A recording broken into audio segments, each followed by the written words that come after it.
However, even if you were not a diehard New Japan Strong fan, even if you are not familiar with all of the various Team Filthy backstory and lore, oh boy, was everybody in this crowd familiar with the story of the scapegoat, Jack Perry, who is escorted to the ring with a bunch of security in riot gear. It's a Um, little bit much. there's, but I mean, the crowd reaction to this, like, this is going to end up being kind of, I think this is kind of the almost this is almost feels as big of a talking point coming out of this show as the actual main event. Yeah. You've got, on the one hand, you've got all of these like Justice for Jungle Boy and Jack Perry did nothing wrong signs, Yep. and you are getting some, scattered cheers amongst the boos as he comes out with a Chicago flag and Crimea River painted on the back of his leather jacket. One of the other signs that popped me was a guy who had a sign with a little picture of a stick man, very poorly drawn on it, and it said, "This is Jack Perry. Neither of us draw very well." Um, No. savage, savage. Um, Karen, I will say this. A few days ago, I was pretty burnt out on the footage discourse. I was Yeah. sort of looking for, without even really thinking about the Perry thing, a week or so ago, I was looking forward to you and I coming on here and saying, well, thankfully, this will be a Phil Brooks free zone. You and I can just talk about, New Japan Pro Wrestling, and that'll be that. It's Chicago. Yeah, yeah. What was I thinking? Your That was, optimism's real cute, but also yeah, it's yeah. No. Chicago. Um, whatever. Like, everybody's talked about it. John and Way have talked about it. Yeah. For my point of view, I think that airing it did nothing to build interest in Bucks FTR. I don't think it Nope. changed anybody's mind or vindicated anybody. Whatever people think, whatever people feel, they're locked into to that particular position. Yeah. However, if putting heat on this match, on putting heat on Jack Perry versus Shota Umino was maybe a subtle part of the whole plan, or like kind of was viewed as an accidental sort of like, trickle down. Oh, well, hopefully it'll build Bucks FTR and Yeah. maybe it'll do something for this. I still don't know that airing it was a good idea, but oh boy, before this match even gets close to being started, you can feel just this incredible electricity, this incredible energy from this Yeah. crowd that they have with Jack Perry being this ultimate figure of controversy, smack at the center of the only thing that people are talking about in pro wrestling right now. And that, before the bell had even rung, that made for just an absolutely electric feeling for this match. My biggest takeaway from the footage was that I am very much like Chris Hero is relatable Chris Yes, Hero. Like that Chris Hero was all of us. He that was all of us. Yes. that was just like it was the most relatable like reaction to the entire situation. Um and then Samoa Joe, that man moves fast. For a big guy, that man moved fast. But yeah, I feel like the very heavy division in the fan, the audience at this show for Perry, it was like a happy accident. Like if anything positive came out of it, I don't think it was intentional because again, I am very firm in the camp that that footage did no favors to Mhm. anyone. Um, but yeah, like it was surprising. It gave it kind of the some of the heat it needed in the sense that when Jack starts doing certain things later on during the Oh match, god, yeah. Oh yeah, yeah. it's almost like he basically just says, "You know what? I'm just gonna lean into it. I'm gonna let, you know, Jesus take the wheel, as it were, Carrie Underwood it, and just be like, you know what? Fine. Do you Yeah. want this? I'll give you this. I will be your scapegoat. I will be the man you want me to be in this situation." I'm trying to remember how many of the Perry matches in Japan you and I have talked about or reviewed on these shows. It's probably not many, maybe one or two. And to be honest, I've sort of felt the whole scapegoat thing, just debuting it in Japan felt weird, because Yeah. unlike everybody and their mom in Chicago, people, the average New Japan fan on one of the rural stops, in the north or whatever, does not have a whole bunch of skin in the CM Punk game, Yeah. is not necessarily up on every single dirt sheet reference that may or may not be being made in a particular match here. So the fact that Perry was okay, fine, he's joining House of Torture, but then using this whole sort of scapegoat persona, I felt that like the Japanese crowd was sort of like, this is kind of going over our heads, but we are glad that Yeah. you are here to wrestle, I suppose. This was where it actually finally made sense. For his part, Shota Umino's kind of baby kissing, walking through the crowd act was just, it felt like a really weird fit.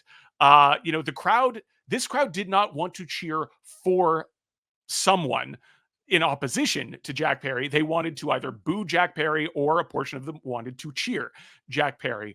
Uh, Correct. Chris Charlton was saying, this match isn't going to be settled with ill conceived vignettes. It's going to be settled in the ring. But I will say this, poor Shota was, I think, very much overshadowed by Uncle Mox in the tag match at Genesis. And Yes. now it was if he was almost overshadowed by somebody who isn't even in the building, right? He's just a proxy for the Yes. people who are Punk fans Yeah. in this case. Yeah. The heart the what I mean, one of the good things about the Strong brand is because, like, at the time when Strong was at its peak, Shota was in the UK doing his excursion with Rev Pro, but he would come back to various shows. And Windy City Riot 2 years ago, he had his match against Jay White at Windy City Riot. He was the surprise challenger for Jay White at the time. So it was kind of like a pseudo homecoming that was entirely eclipsed by what the Hmm. footage reveal on Wednesday night. I think I know, back when Perry showed up at Battle in the Valley, and we reviewed it back in January, and I was like, I really hope they're not sending him here kind of like as a character rehab situation. But honestly, looking back at it, I think him going to Japan and yet yes, admittedly joining the House of Torture, I still think he should have joined War Dogs, but it kind of gave him something to do. Hmm. And I feel like because New Japan Strong doesn't tour as frequently as they used to, where it was like, seemingly monthly that they would have a show and then, bulk tape 16 Yeah. matches Yeah. in one night.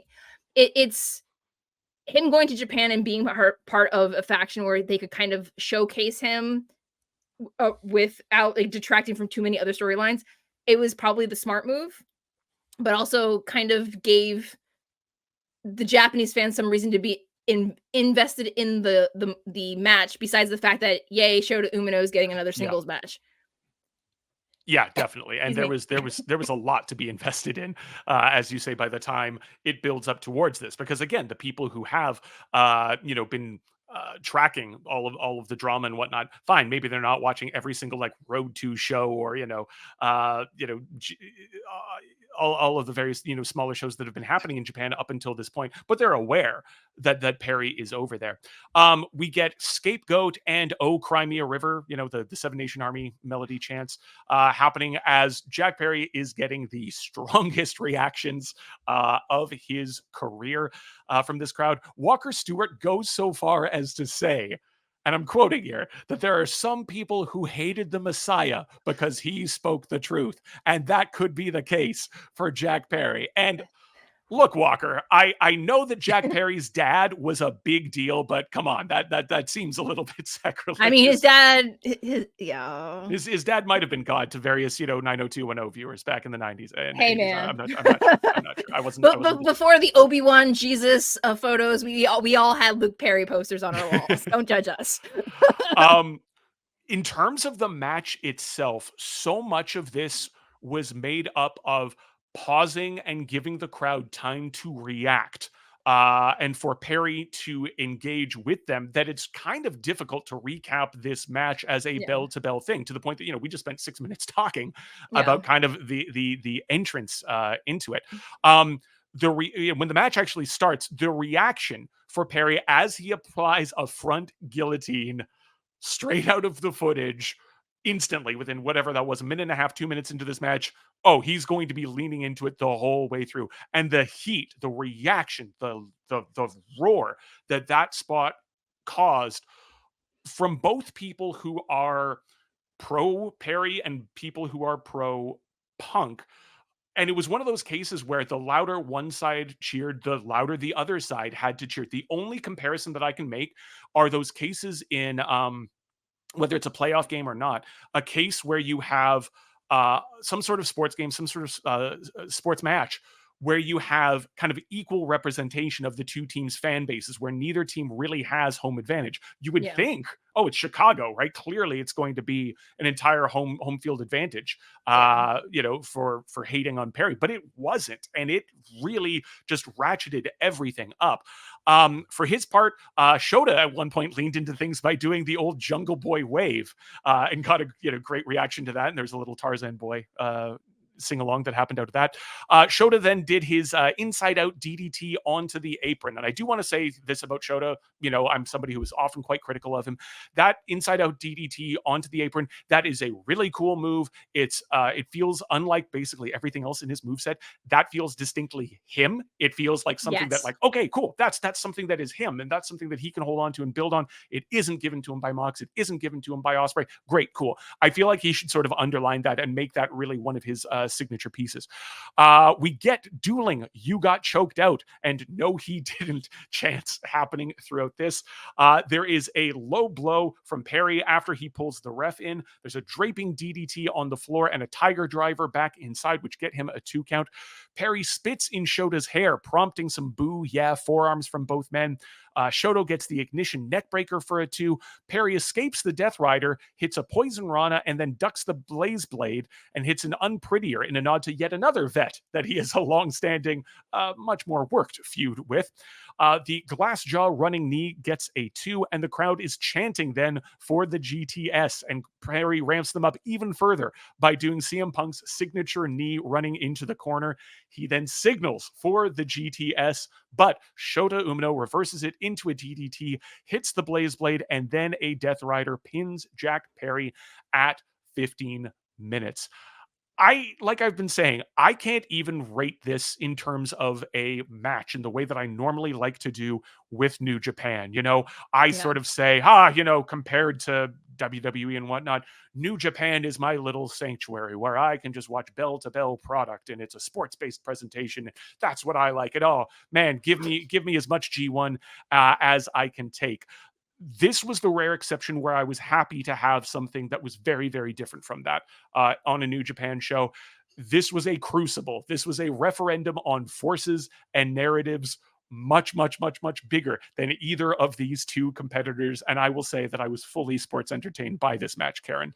I feel like this match happened in AEW. It would not have been given the time it needed. And like, even though it was this match and the next match are only 15 minutes apiece, I feel like they did what they could, but they just decided to just go with the flow in the sense that they let the audience not direct the match, but the energy helped make it feel like they hadn't only wrestled a handful of times Hmm. and that this feud is only, several months old. I mean, yes, it got a good push from, recency bias based on what happened Wednesday night. But at the same time, it was for me, like this it goes back to like last year when Sonata defended against Jack Perry. I had zero Right. interest in him. I haven't had interest in Jack Perry since him and Luchasaurus stopped tagging together. Hmm. So it was one of those I'm like, give me a reason to care about Jack Perry. Did the video footage from Wednesday night help? Yes. I was curious to see how he's going to lean into it. And yes, he leaned into all the CM Punk thing. I hope he cut Kenta a check afterwards for trying to do the GTS because we all know that Kenta is the originator, Oh, yeah. Yeah. Yeah. as commentary will remind us several times Yes. throughout the Yes. night. Later on in this card. Yeah. Um, But yeah, no, I this was a nice palate cleanser because yes, again, we do love our technical, serious wrestling. I mean, the next match also has a bit of, silly stuff as well. But this was more of I felt like Shota had more personality than he's had. mm, But I think that was largely because him and Jack were just trying to do their very best to mitigate the crowd reaction to make it seem like they weren't being overpowered by it. And that's a difficult thing. Like, people, it's especially for guys who are still, fine. They've each been around for a few years, but it'd be Yeah. very easy. And we've seen people kind of, begin to just kind of like lose themselves, or just choke, when the Yeah. spotlight is on them, especially when people are cheering for you or booing you for a reason that maybe you don't have a hand in. That's a very easy pitfall to sort of fall into, and neither of them did in this And I case, so hats off to them for that. also, I'm gonna throw some flowers at the Chicago crowd because yes, they were very, very vocal in their opinions, but they also knew when to dial it back. Hmm. They kind of, for lack of a better term, they were able to read the room and realize at certain points maybe it was too much, maybe it was they were some were overstepping, and they seemed to like keep themselves in check to a certain extent. To use a couple of terms, that whatever people may agree or disagree with, the crowd did not go into business for themselves, and the crowd was not there to get themselves over. Yeah, they were Correct. there to either cheer or boo Jack Perry, as the case may be, but they were still reacting to the actual moment. They were reacting to the performer. They were It was reacting relevant to the reaction. match. They were not just sort of a, well, here's what we're going to do for the next 15 minutes, and we're going to, just we're bored and we're going to chant Randy Savage or whatever, like Yeah. the way that your old contentious WWE crowds used to do. No, no, they kept the focus on the actual performers. So kudos to everybody involved here. After the match, Perry extends the hand and shakes Umino's hand, and I think we have to take this as the sign that this kind of ends House of Torture's feud with Shota Umino, and or at least sends, maybe even sends Perry away from House of Torture if House of Torture want to keep attacking Shota Umino, and that causes a rift between Shota has earned Perry's respect or something like that. But you have to think that this is going to be sending both men on to respective programs, whatever those may be. And look, whether Jack Perry is going to be sticking in New Japan, or whether this was the signal to TK, who is in the production area of this card apparently, that it's time to kind of bring him back into the fold. You, regardless of what you think about airing the footage, regardless of whether it popped a rating, I mean it did, but Mhm. regardless of whether that's a long-term thing or if I it mean, does we're anything even more than talking about it popping that several one days week. later. Exactly. Whether it helps the Bucks and FTR or not, you Probably have not. something here. You have something here with Perry as this figure, kind of right in the eye of the storm. And a lot of thought and a lot of attention and care needs to go into making the most of that. Because again, you do not hear a organic reaction to anybody really, in pro wrestling, the way you heard this crowd. And yes, I know it's Chicago and it's not going to be that heated at every single stop of the way, but something like this, and again, I think it was Trevor Dame on Twitter was saying they should just air this match on Dynamite or on Rampage or on Collision. Just, hey, here's 10 minutes, a kind of a slightly edited version of the absolute insanity that was this crowd reacting to Jack Perry. They've got something here, and whether that happens in New Japan next or whether he comes back to AEW, it's going to be very fascinating to I see where things go from there. I think if he's graduating from House of Torture, if that's the case, like let show go too, please. But when he gets back to AEW, he's going to need an alliance of some kind. He's going to need some people. And it's like, as much as like that I saw him stand alone in this match, he can't always have 25 armored guards. And I'm not saying that he needs a Luchasaurus style heavy or anything like that, but I feel like he needs like some acolytes or some a small group to not House of Torture, but like something much better Mhm, mhm. to kind of Yeah. back him up and give him like make him their front man. Mm. If Naito is going to pass the belt to someone, maybe he was kind of glad that no, he maybe he's in his own way acknowledging Moxley's work ethic and that's taken him to this point. My question moving forward is what's next for Naito? Is it good Naito for Naito?